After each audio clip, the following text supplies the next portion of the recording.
Well, they are providing weaponry. The question of troops is a tough one. If you go back in history, you'll see, for instance, in the Korean War, there were Russian pilots, Soviet pilots flying in the Korean Air Force. During the Vietnam War, Russians were manning the air defense systems. During the Yom Kippur War and in the War of Attrition leading up to that, there were Russian pilots manning the Egyptian MiGs. If Iran wants to incorporate, let's say Russia provides Su-35 fighters, advanced Generation 4 plus fighters. If Russia provides these fighters, the Iranian pilots aren't up to speed. It takes 6 months to a year to transition into a new airframe, especially one that's of that complexity. So there's every reason to believe that Russia might be providing pilots during this interim period to make that aircraft combat capable and ready to use. Now, and the same thing applies with the S-400 surface-to-air missile that Russia has provided to Iran. Hello and welcome to our in-depth analysis of the Ukrainian battlefield directly on the map. In this video, we will dive into the strategies and maneuvers from both sides through a military lens. This is a crucial update as Russian forces have launched a major offensive near Vuhledar, targeting the Kurakov front. Simultaneously, new developments are unfolding across Kursk and along the ZDV's river. According to military insights, including those from Inspector Scott Ritter, we will explore how these maneuvers are reshaping the battlefield. Let's dive deeper into these developments, starting with the volatile Kursk region. The battle in the Kursk region has evolved dramatically over the past days, with Russian forces holding strategic positions despite relentless Ukrainian counterattacks. The towns of Novovoyevnivka and Zeleny remain firmly under Russian control, frustrating Ukrainian attempts to dislodge them from fortified positions. Ukrainian forces employed a mix of mechanized brigades and artillery barrages, striking from both the north and south to try and fracture Russian lines. However, the Russians, using advanced minefields and anti-tank defenses, blunted these offensives. What sets this battle apart is the role of the Snagus River. Acting as a natural boundary, it has bolstered Russia's defensive strategy in the region. Ukrainian forces attempted to breach the river at several points but were repelled, often finding themselves isolated on the wrong side.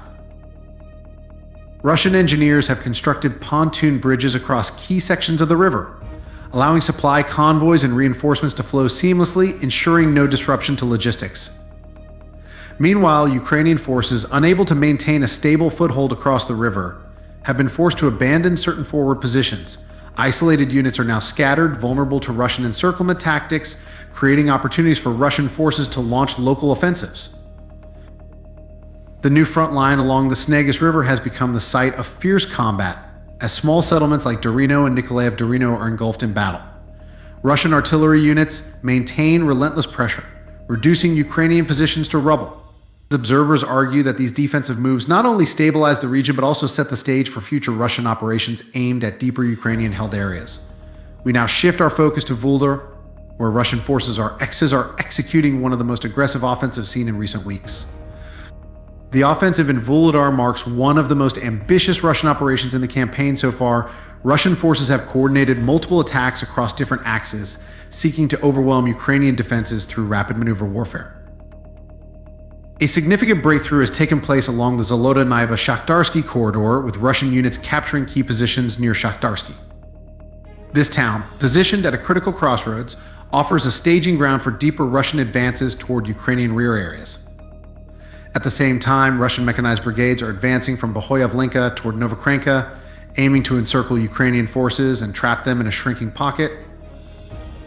This dual-pronged assault reflects the precision with which Russian forces have been conducting their operations, systematically isolating and weakening Ukrainian defensive lines. Further west, Russian forces near Pobjeda are executing a flanking maneuver intended to envelop Ukrainian defensive positions from the north. Concentrated artillery bombardments have already crippled key Ukrainian defensive points, leaving many units exposed to further attacks. The situation in Hernik exemplifies this dynamic. The city is now almost entirely under Russian control, with only small groups of Ukrainian defenders holding out in isolated pockets.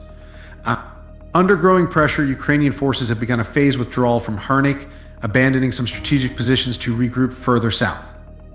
With Russian forces tightening their grip on Vuhledar, Ukrainian commanders are struggling to maintain cohesive front lines.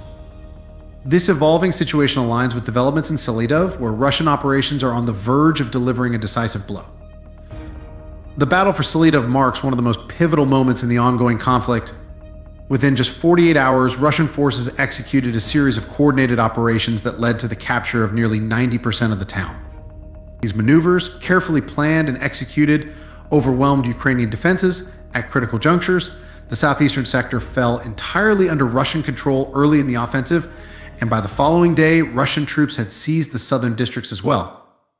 The Ukrainian defenders put up a fierce resistance, leveraging the dense urban terrain to slow the Russian advance. Apartment complexes became makeshift fortresses, with Ukrainian units entrenched inside, attempting to repel Russian assaults. However, Russian troops, operating with precision and discipline, breached these fortified positions one by one. The urban warfare demonstrated Russia's ability to adapt its tactics, employing small unit maneuvers and combined arms strategies to outflank and isolate Ukrainian forces. As the fighting dragged on, Ukrainian units in Selidovo became increasingly fragmented. Supply chains were disrupted, communication lines severed, and coordination between units broke down. Many Ukrainian soldiers found themselves operating in isolation without access to reinforcements or resupply. The strategic significance of Selidovo's fall cannot be overstated. Military analysts, including Inspector Scott Ritter, emphasize that this victory extends beyond tactical gains.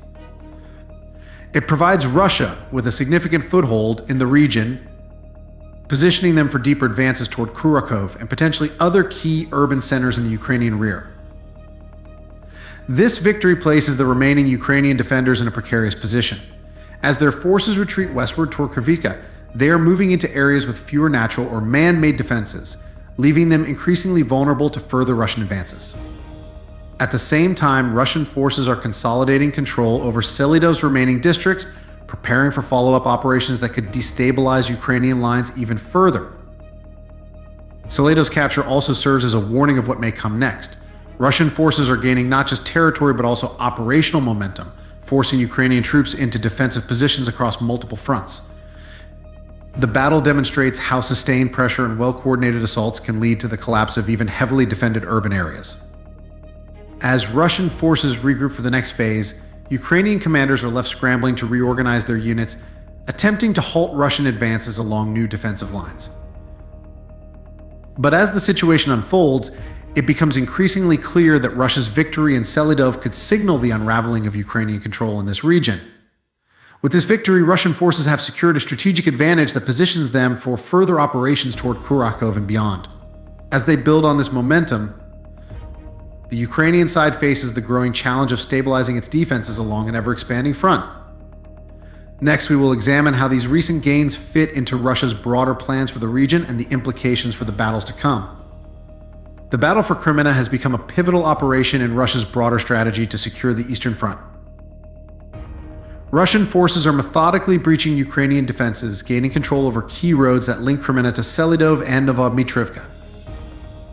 The capture of these roads ensures that Russian supply routes remain uninterrupted while restricting Ukrainian resupply and reinforcement efforts in the area. The Selidovo River has become a natural boundary for Russian advances. With new pontoon bridges set up along this river, Russia is moving reinforcements and supplies efficiently. On the Ukrainian side, however, fallback positions are becoming increasingly vulnerable. Recent Ukrainian reports highlight significant losses, as artillery strikes along the river have disrupted attempts to regroup. Strategically, the capture of Kremenna gives Russian forces a major foothold for future offensives deeper into Ukrainian-held territory. The terrain also favors Russian advances, as the river and forested regions nearby allow them to maneuver their artillery units into key positions, maintaining relentless pressure on Ukrainian defenders. The heavy fighting in Crimea continues as Russian forces aim to sever Ukrainian supply routes, cutting off reinforcements from the western and northern sectors. Ukrainian units positioned along the river are struggling to hold their ground under constant bombardment, with many commanders reporting dwindling supplies and increasing casualties. This operation echoes the type of precise military strategy emphasized by Inspector Scott Ritter, who has long observed that Russian forces excel in these methodical, grinding campaigns designed to isolate and incapacitate Ukrainian defensive positions. With the situation growing increasingly dire in Crimea, Ukrainian units will have to reposition quickly if they hope to hold critical points along the Eastern Front. The encirclement of Selidovo is a textbook example of how Russian forces leverage strategic envelopment to overwhelm defenders. Nearly every escape route for Ukrainian troops in the area has been cut off, with only one narrow corridor to the north remaining accessible, and even that road is under heavy Russian artillery fire. The Ukrainian defenders, now trapped within the shrinking pocket in Selidovo, are facing severe logistical challenges.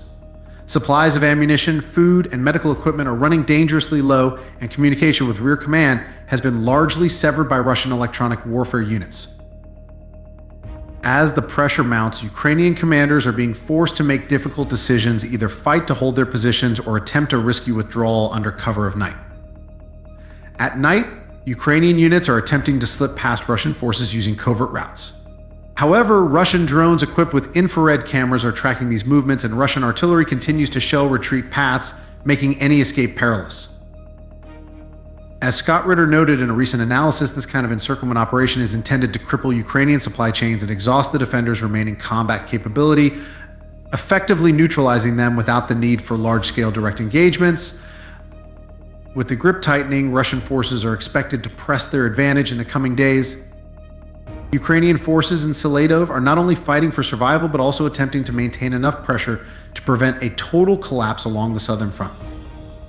This desperate situation connects directly to broader operations across the front lines, where Russian forces are seeking to extend their momentum further west. The current strategic picture along the Ukrainian front lines reveals that Russian forces have made several crucial gains, particularly to the east of Kharkiv. Russian units have successfully captured additional residential areas within Hernik, further shrinking Ukrainian-controlled territory. As Ukrainian forces attempt to regroup in Kharkivka, they face severe logistical challenges. The disrupted supply lines, compounded by continuous Russian artillery fire, are forcing Ukrainian defenders to ration resources and limit offensive operations. Meanwhile, Russian advances along the ZDV's river point toward a strategic thrust toward Torsky. Control over this corridor would not only solidify Russian gains, but also open a pathway into the Serbryanka forest, a vital area that could serve as a staging ground for deeper operations toward Lyman. Military strategists emphasize the importance of securing the forest, as it would provide natural cover for artillery units and infantry columns. This advantage could allow Russian forces to flank Ukrainian positions from multiple directions. However, failure to fully control the forest presents significant risks. Ukrainian forces, skilled in guerrilla-style warfare in wooded areas, could exploit gaps to launch disruptive attacks on Russian supply convoys. If Russian forces succeed in their campaign to capture the forest, a new offensive toward Lyman would be almost inevitable. Lyman, strategically positioned on key supply routes, could become the next major objective in Russia's eastern operations. Many analysts have observed that Russian efforts in this area reflect a methodical approach, aiming to exhaust Ukrainian defenses step by step while consolidating key points to facilitate further offensives. The situation remains highly fluid, and the next phase of operations will likely hinge on how well each side manages its resources and secures its strategic positions in the coming days. To summarize, Russian forces have achieved significant gains across multiple fronts. From the heavy fighting in Volodar and Kharkiv to the methodical advances in Crimea and the near-complete takeover of Selidovo, Russian troops are driving Ukrainian forces into increasingly difficult positions.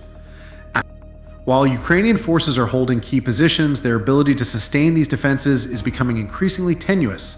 Supply chains are strained, troop morale is being tested, and with each passing day, Russian forces are consolidating their positions for future offensives.